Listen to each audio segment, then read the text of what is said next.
stoichiométrie. Ça, c'est un mot qui peut faire peur. C'est aussi un concept qui peut te paraître un peu compliqué. Si tu es en secondaire 4 dans un programme STE ou encore en chimie de secondaire 5 et que tu souhaites revisiter les bases de la stoichiométrie, sache que cette mini-récup est pour toi. Ce que je te propose, c'est une mini-récup en deux parties. Dans la première, on va donc voir ensemble, premièrement, c'est quoi la stoichiométrie? On va revisiter ça. Qu'est-ce que c'est la stoichiométrie? Ensuite, on va revoir quelques concepts qui sont essentiels à bien maîtriser pour être en mesure de résoudre un problème de stoichiométrie. Donc, on va revoir ensemble qu'est-ce que la mole, les coefficients stoichiométriques dans une équation chimique et également la masse molaire. Pour finir la première partie, je vais te présenter aussi une petite méthode qu'on appelle la méthode du tableau qui va te permettre de mieux ordonner tes informations quand tu fais la résolution et ça devrait grandement t'aider. Dans la deuxième partie, on va tout mettre ça en application en faisant une résolution ensemble d'un problème de stoichiométrie. Mais d'abord, qu'est-ce que la stoichiométrie? La stoichiométrie, c'est une histoire de proportions. Mais plus précisément, si on regarde la définition ensemble, c'est l'étude des proportions selon lesquelles des substances interagissent dans une réaction chimique. Bon. Pour faire plus simple, pour s'aider un petit peu ici, au lieu d'une réaction chimique, si on prenait une recette de sandwich jambon-fromage. Donc, par exemple, pour faire un sandwich jambon-fromage, je pourrais dire que mes ingrédients, je vais prendre 2 tranches de pain avec 3 tranches de jambon, une tranche de fromage pour faire un sandwich au jambon-fromage. Ce sont mes ingrédients et la quantité de chacun des ingrédients pour faire un sandwich. En analysant les quantités de chacun des ingrédients, je pourrais ensuite en déduire des rapports. Donc, par exemple, je sais que j'ai 2 tranches de pain qui est assemblé avec 3 tranches de jambon. De la même façon, 2 tranches de pain avec une tranche de fromage.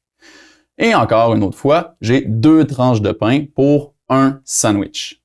Donc, ce sont 3 rapports entre les quantités de chacun des ingrédients que je peux déduire. Maintenant, si j'avais, au lieu de un sandwich, j'avais plutôt 3 sandwichs que je voudrais fabriquer ou que je voudrais assembler, ben, il faut s'attendre que les quantités que je vais avoir besoin de chacun des ingrédients vont être proportionnelles aux quantités que j'avais dans un sandwich. Donc, par exemple, je sais que pour un sandwich, j'avais 2 tranches de pain pour un sandwich. Il s'agit d'un rapport.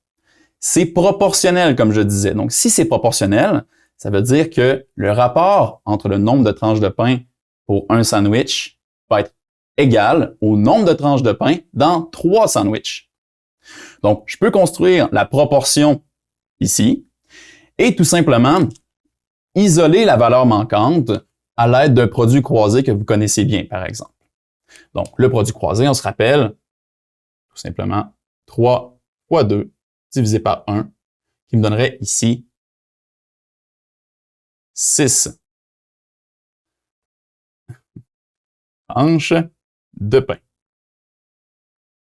Et voilà.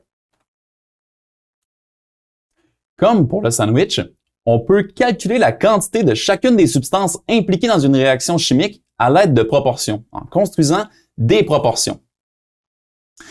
Comme pour le sandwich, on va devoir dénombrer la quantité de chacune des substances impliquées dans ma réaction chimique. Par contre, ça devient un peu difficile de compter le nombre de particules impliquées pour chaque substance dans ma réaction chimique parce que les particules, c'est très petit.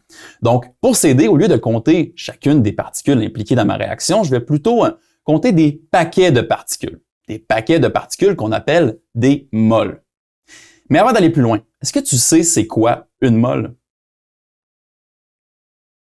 Qu'est-ce qu'une mole? Est-ce que c'est la quantité d'atomes contenus dans 12 grammes de carbone? Est-ce que c'est une unité qui permet d'exprimer une quantité de matière?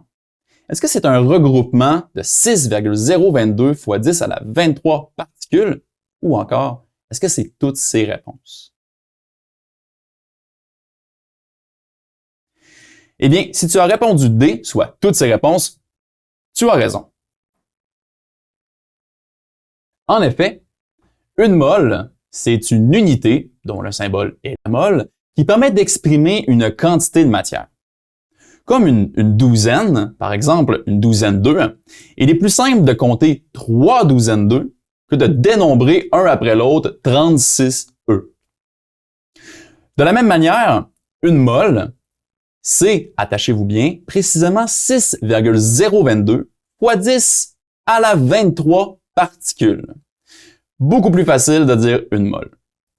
Donc, ce nombre-là correspond exactement au nombre d'atomes, de 12 grammes de carbone 12. Comme une douzaine d'œufs n'a pas la même masse qu'une douzaine de canettes, par exemple, c'est la même chose pour les particules. Une mole de dihydrogène n'aura pas la même masse qu'une mole de CO2.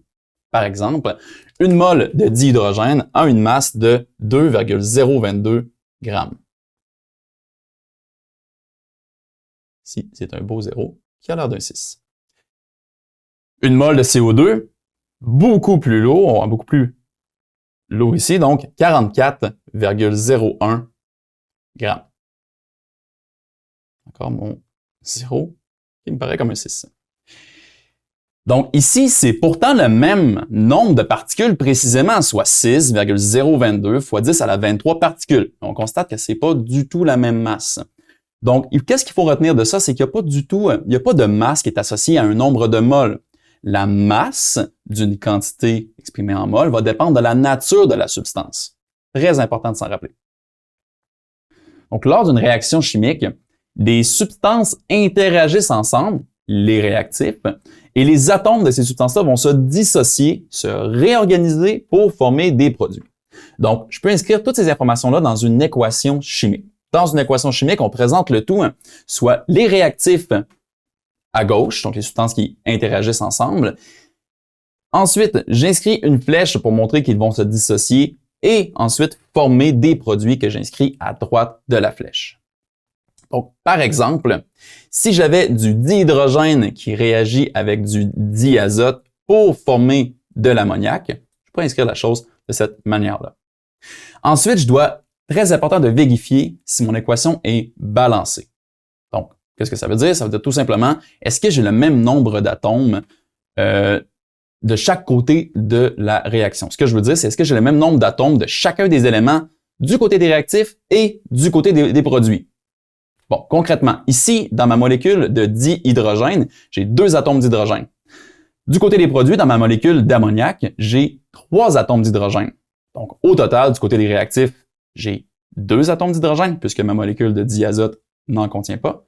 Et du côté des produits, j'en ai 3. Ça n'est donc pas balancé. Je vais devoir m'assurer que c'est balancé. Et comment je fais ça? Je vais simplement ajouter des coefficients stoichiométriques, qu'on appelle, que je viens placer devant les formules chimiques dans mon équation chimique. Donc, mes coefficients stoichiométriques viennent multiplier le nombre de fois que je vais retrouver la molécule dans ma réaction chimique. Par exemple, ici, comme je disais, j'ai 2 atomes d'hydrogène, 2 atomes de diazote du côté des réactifs, 1 atome d'azote du côté des produits et 3 atomes d'hydrogène du côté des produits, ce qui fait que ce n'est pas balancé. Si je balance en ajoutant mes coefficients stoichiométriques, je vois maintenant, je m'arrête ici en vous disant que, voyez-vous, là, je ne vous ai pas montré toute la méthode pour faire le balancement d'équation. Si jamais pour toi, c'est un petit peu loin le balancement d'équation, puis tu aurais besoin de revoir les différentes stratégies pour réussir à bien balancer une équation chimique, je t'invite à consulter soit la vidéo notionnelle qu'on a sur le balancement d'équation ou encore à aller consulter notre fiche sur le balancement d'équation pour être sûr d'être en mesure de bien balancer tes équations quand tu vas résoudre un problème de stoichiométrie. Donc ici, une fois que j'ai ajouté le coefficient de 3, donc j'ai 3 fois la molécule de dihydrogène, j'ai 1, 2, 3, 4, 5, 6 atomes d'hydrogène du côté des réactifs au total. Et du côté des produits, en ajoutant un coefficient de 2 ici, j'ai maintenant encore une fois 1, 2, 3, 4, 5, 6 atomes d'hydrogène du côté des produits. Donc, mes atomes d'hydrogène sont balancés, j'en ai le même nombre du côté des réactifs et du côté des produits. Rapidement, je peux voir aussi que j'ai 2 atomes d'azote du côté des réactifs et 2 atomes d'azote là-bas du côté des produits. Mon équation est maintenant balancée. Je peux passer à autre chose.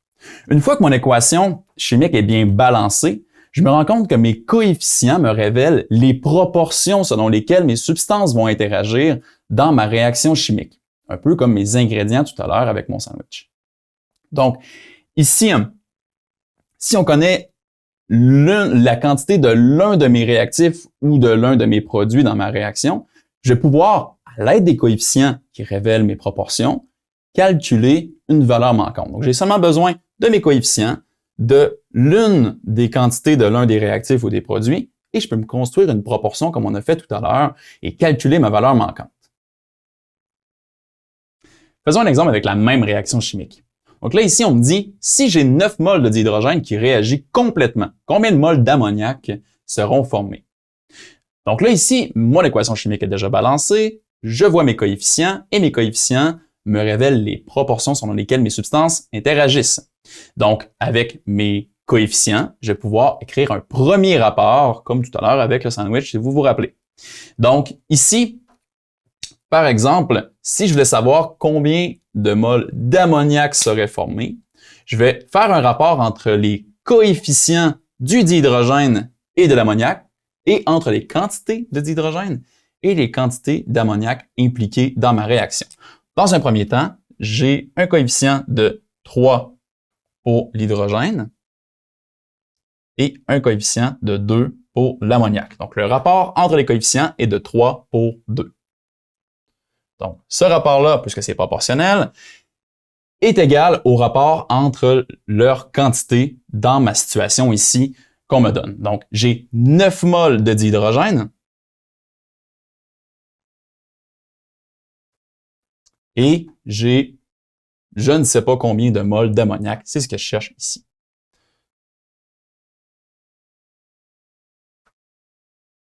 Donc, j'écris N moles de NH3, qui veut dire le nombre de moles d'ammoniac ici, tout simplement. On va le voir un petit peu tout à l'heure ensemble. Donc, comme tout à l'heure, maintenant, la seule chose qu'il me reste à faire, c'est isoler mon inconnu, NH3. Je peux utiliser le produit croisé, encore une fois, en faisant 2 fois 9 divisé par 3, qui va me donner ici, tout simplement, 6 moles, je vais l'écrire comme ça, de NH3. Donc, si j'ai 9 moles de dihydrogène qui réagit complètement, je vais avoir 6 moles de NH3 formés.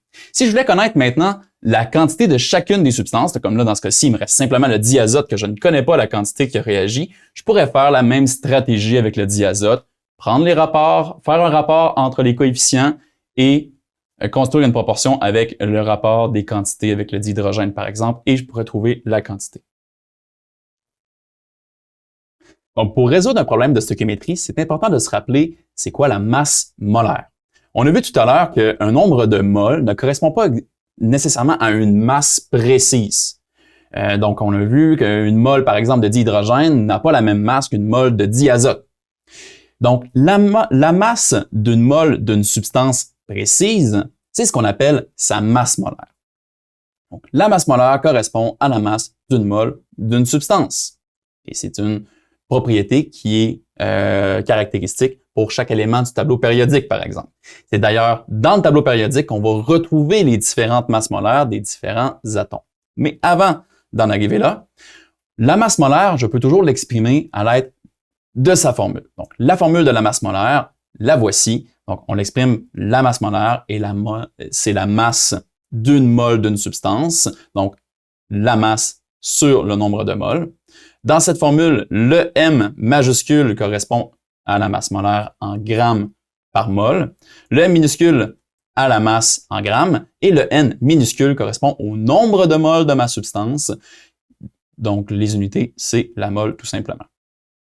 Comme je disais tout à l'heure, la valeur des différentes masses molaires pour chaque atome ou substance, je vais retrouver ça à l'aide du tableau périodique. Donc, ce n'est pas une donnée que vous avez qu'à retenir ou quoi que ce soit. Vous allez toujours pouvoir la retrouver dans le tableau périodique. Encore faut-il penser à aller s'y référer. Donc, il y a jamais, c'est toujours des données que vous avez pour résoudre vos problèmes. Il faut simplement aller consulter le tableau périodique pour les trouver. Où je les trouve plus précisément, il s'agit de la masse atomique de mon atome qui correspond à la masse molaire de cet atome-là, par exemple, de cette substance-là. Donc, par exemple, pour le dihydrogène, je vois que j'ai une masse atomique de 1,01 ici. Ça correspond à sa masse molaire. Donc, ici, je vois, je l'inscris M majuscule, masse molaire de l'hydrogène qui correspond à 1,01 g par mol. Même exemple, même chose pour l'azote qu'on a vu ensemble tout à l'heure. Donc, l'azote, ici, j'ai une masse atomique de 14,01. Sa masse molaire, c'est donc 14,01 grammes par mol. Si par exemple, j'avais qu'à avoir une molécule, un composé dans ma réaction chimique et je veux savoir c'est quoi la masse molaire de ce composé-là ou de cette molécule-là. Donc, simplement, on doit additionner la masse molaire des différents atomes qui composent ma molécule pour connaître la masse molaire de ma molécule. Avant d'aller plus loin, je t'invite à prendre ta calculatrice et essayer de trouver la masse molaire de la substance suivante. Donc, quelle est la masse molaire de l'ammoniac? Je t'offre ici la masse molaire de l'hydrogène, 1,01 g par mol, et la masse molaire du diazote, pas du diazote, je m'excuse, la masse molaire de l'azote, 14,01 g par mol. Donc, est-ce que c'est A, 15,02 g par mol, B, 43,04 g par mol, C, 48,09 g par mol, ou encore D, 17,04 g par mol à ta calculatrice.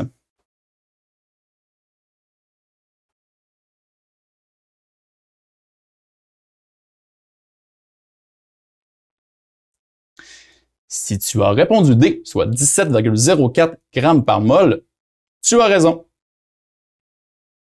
Donc, effectivement, en utilisant les masses molaires de l'azote et de l'hydrogène, je peux calculer la masse molaire de l'ammoniac, soit NH3, sa formule moléculaire. Donc, ça va me prendre, j'ai un azote ici dans ma formule moléculaire de l'ammoniac.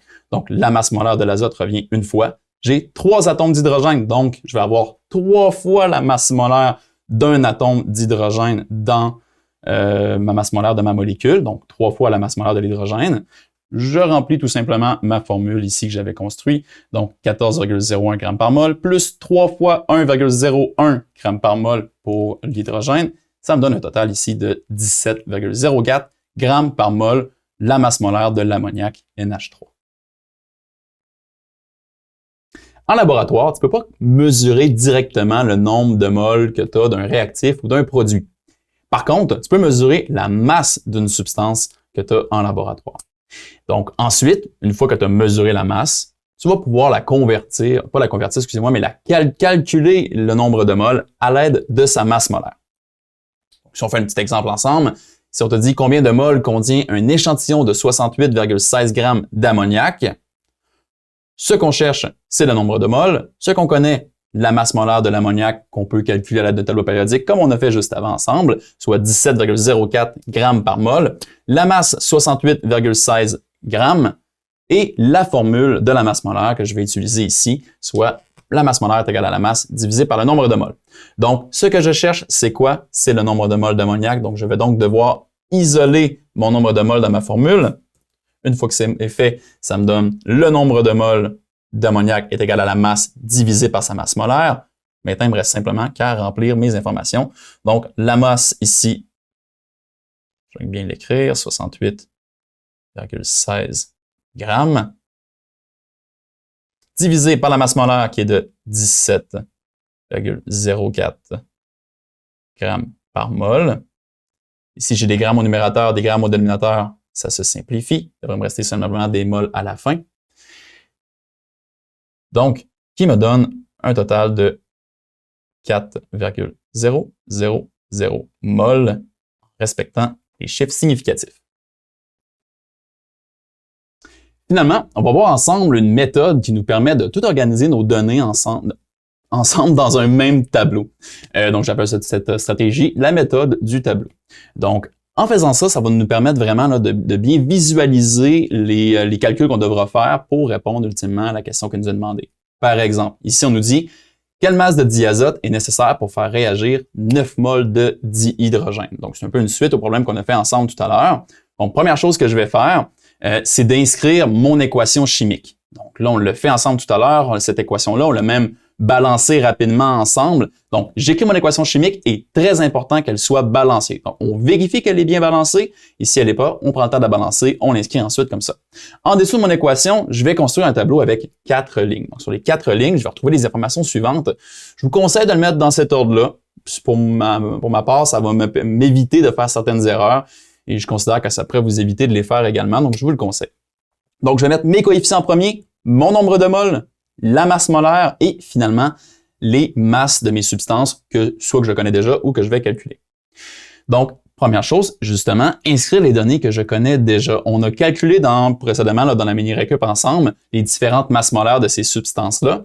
Donc, je les connais. Si jamais c'est des substances qu'on ne connaissait pas, la masse molaire, ben je vais aller prendre mon tableau périodique et je les calcule tout simplement. Donc, s'il faut jamais rester bloqué avec ça, vous allez toujours avoir un tableau périodique ou encore on va vous donner les masses molaires des différents atomes là, dans l'énoncé si vous en avez besoin. Donc, ici, 2,02 grammes par mol pour le dihydrogène, 28,02 grammes par mol pour le diazote et 17,04 grammes par mol pour l'ammoniac. Très important de remarquer une chose. Remarquez que ici, le dihydrogène, donc 2 atomes d'hydrogène dans une particule de dihydrogène, ben la masse molaire, c'est 2,02 et non 6,06 grammes par mol. Pourquoi? Parce que, bon, un atome d'hydrogène a une masse molaire de 1,01 g par mol, 2 atomes 2,02. Donc, remarquez ici qu'on ne prend jamais en compte le coefficient. Je ne fais pas 3 fois la masse molaire du dihydrogène. Et là, ici, j'aurais 6,06. Non, je ne fais jamais ça. Faites très attention, les masses molaires, je les inscris simplement à la masse molaire de la molécule. Je ne prends pas en compte les coefficients. Très important. Je continue. Quelle autre information que je connais? Je connais mes coefficients, mais oui, bien sûr. Donc, je peux venir transcrire mes coefficients ici. Donc, coefficient de 3 pour le dihydrogène, coefficient de 1 pour le diazote. Oui, 1, comme en mathématiques. Lorsque le coefficient est de 1, on ne l'inscrit pas, tout simplement. Donc, c'est la même chose pour l'équation chimique. Je ne le vois pas dans mon équation, c'est parce qu'il est de 1. Et finalement, pour l'ammoniac, un coefficient de 2. Parfait. Qu'est-ce que je connais d'autre? Dans mon énoncé, on me dit que dans cette situation-là, j'ai 9 moles de dihydrogène qui réagit. Donc, je connais cette information-là. Je vais le rajouter ici. C'est pas mal ça. Ensuite, qu'est-ce que je vais inscrire? Les informations que je vais devoir trouver. Ultimement, qu'est-ce que je cherche? La masse de diazote. Donc, je vais aller me faire un petit point d'interrogation ici. Bon, il n'est pas très beau, mais c'est mon point d'interrogation. Et là aussi, l'autre chose que je vais devoir calculer, c'est le nombre de moles de diazote. On va se réexpliquer pourquoi dans quelques secondes, mais je vais devoir calculer le nombre de moles de diazote pour ensuite calculer la masse de diazote et répondre à la question. Donc, une fois que tout est là, je peux visualiser mon plan de match et aller de l'avant. La première chose, comme on a vu ensemble tout à l'heure, ça serait d'identifier la proportion, par exemple. Donc, la proportion, c'est 2 rapports qui sont égaux. Le rapport entre les coefficients de 2 substances et leur quantité dans la situation problème ici, soit 9 moles pour un nombre de moles de diazote que je cherche, justement. Et c'est là que je veux refaire un petit rappel. Encore une autre mention très importante ici. Donc, mon rapport, c'est donc coefficient de 3 pour le dihydrogène pour 1 pour le diazote. Donc, 3 pour 1 est égal à 9 moles de dihydrogène qui réagit pour combien de moles de diazote? Ça, c'est ma proportion, excusez-moi, qui va me permettre de calculer le nombre de moles de diazote. Là, attention, c'est le suivant. On peut seulement construire une proportion, autrement dit, la situation est proportionnelle seulement si mes quantités sont exprimées en moles. Je ne dois jamais construire une proportion en utilisant des masses à la place des moles ici. Jamais. Donc, toujours utiliser des moles. Si on vous donne d'emblée des masses, pensez à les convertir en un nombre de moles. On va le voir ensemble dans la prochaine partie de la mini-récup. Donc, identifier la proportion, parfait. Qu'est-ce que je cherche? Le nombre de moles de diazote. Je viens l'isoler dans ma proportion. Je peux l'isoler tout simplement en faisant une règle de 3 ou un produit croisé, excusez-moi. Dans tous les cas, ça va me donner le calcul suivant. Donc, 9 moles fois 1 divisé par 3, qui va me donner 3 moles de diazote. Je peux venir le remplacer dans mon tableau. Et voilà. Ce que je cherche, c'est la masse. Je connais le nombre de moles qui est 3. Je connais sa masse molaire. Je peux donc passer à calculer la masse de diazote à l'aide de sa masse molaire, comme on a vu précédemment. Donc, le nombre de moles fois la masse fois la masse molaire, excusez-moi, me donne la masse. J'ai écrit le tout ici, là, en tenant compte que c'est du diazote. Je fais simplement remplir la formule. Donc, 3 moles fois la masse molaire de 28,02 grammes par mol. Vous voyez ici, j'ai mol au numérateur, mol au dénominateur, ça se simplifie comme ça. On va rester simplement des grammes, ce qui fait bien du sens. Donc, me donne ici, excusez-moi, laissez-moi juste revérifier, 84,06 grammes. C'est ce qui conclut la première partie de ma mini-récup. Donc, on a vu ensemble, premièrement, qu'est-ce qu'était la stoichiométrie. Donc, c'est l'étude des proportions selon lesquelles les substances interagissent dans une réaction chimique. On a vu ensuite la mole, donc l'unité de mesure, qui correspond à 6,022 fois 10 à la 23 particules. On a vu ensuite comment les coefficients stoichiométriques nous permettaient de construire des proportions avec les quantités impliquées dans ma réaction. Ensuite, on a vu la masse molaire, qui correspond à la masse d'une mole d'une substance donnée. Et finalement, on a vu ensemble la méthode du tableau qui nous permet de rassembler tous nos données stratégiquement pour bien visualiser et pour faciliter la résolution d'un problème de stoichiométrie. Maintenant, je te propose de venir me rejoindre dans la deuxième partie de la mini-récup où on va faire la résolution d'un exemple concret ensemble. Donc, on se dit à plus tard!